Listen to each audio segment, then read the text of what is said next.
Well, welcome to another Little Green Workshop's how-to video. This time we're making chunk soap.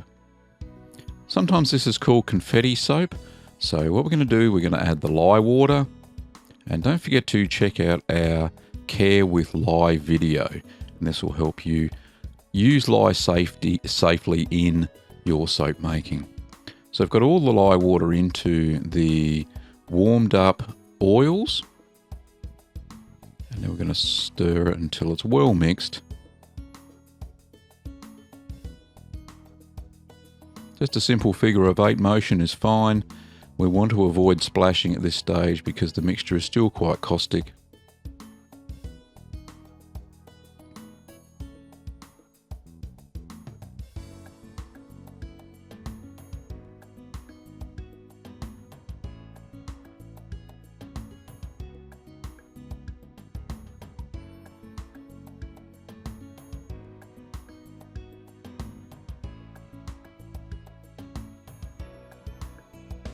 Alright, once that's well mixed, we then move on to the stick blender. That stick blender speeds up the emulsion process and therefore kickstarts the saponification process. So we're bringing this to what's known as trace, and trace is when the oils and the lye mixture start to solidify. And trace is better known as if you pull the stick blender up and it leaves a mark on top.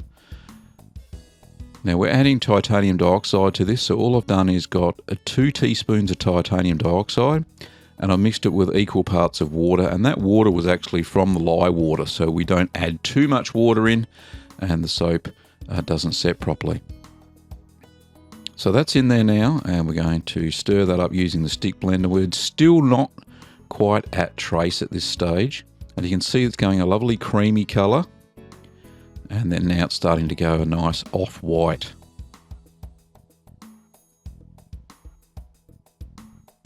Now we're going to add the fragrance oil. This was a fruity style fragrance oil, kind of to match the funkiness of the soap. So you make sure that's well mixed. And we're nearly at trace now. You see it's starting to look like thick custard. Now that's the desired effect, especially if we're going to add chunks to it. You can see that the stick blender, the soap mixture coming off the stick blender is leaving a mark on top. So we're at a medium trace now. So Kim's now adding in chunks of soap. These are bars of soap that we previously made, and she's cut it with the wavy soap cutter. And we're going to mix that well through the mixture.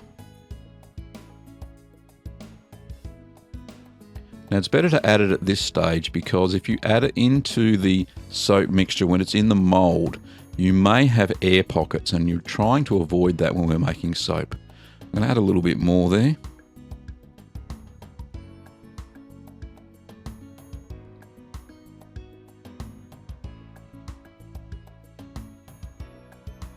So just make sure that's well mixed. Now we're going to pour it into the mould, and excuse my elbow there.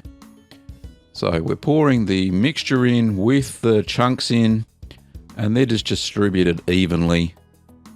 There's a fair bit in there. So this is going into our 2 kilo mould. And I'm going to use the spatula in a second to get the last little bits of soap mixture out. Don't want to waste that.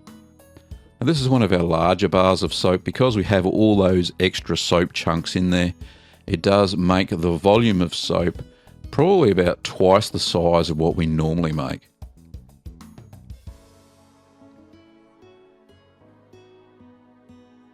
Now just getting the last bits out there.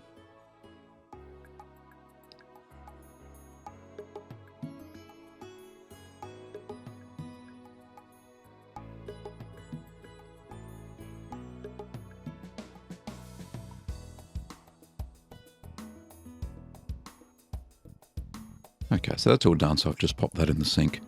Now what we're going to do next is we're going to put some top dressing, but before I do that, I'll just flatten the soap. All I do is give it a bit of a jiggle, and that levels it all out. And then just a bit of a tap on the bottom. Just make sure the cling wrap's nice and taut so you don't get any pockets in the sides of the soap as it dries. So now we're just going to get some remaining chunks. We're just going to top decorate that. It looks very nice when it's all cut later on.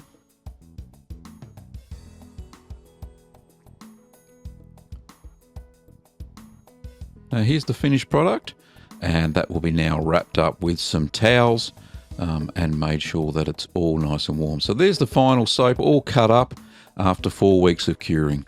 Well, thanks for watching, and you can find kits over on our website.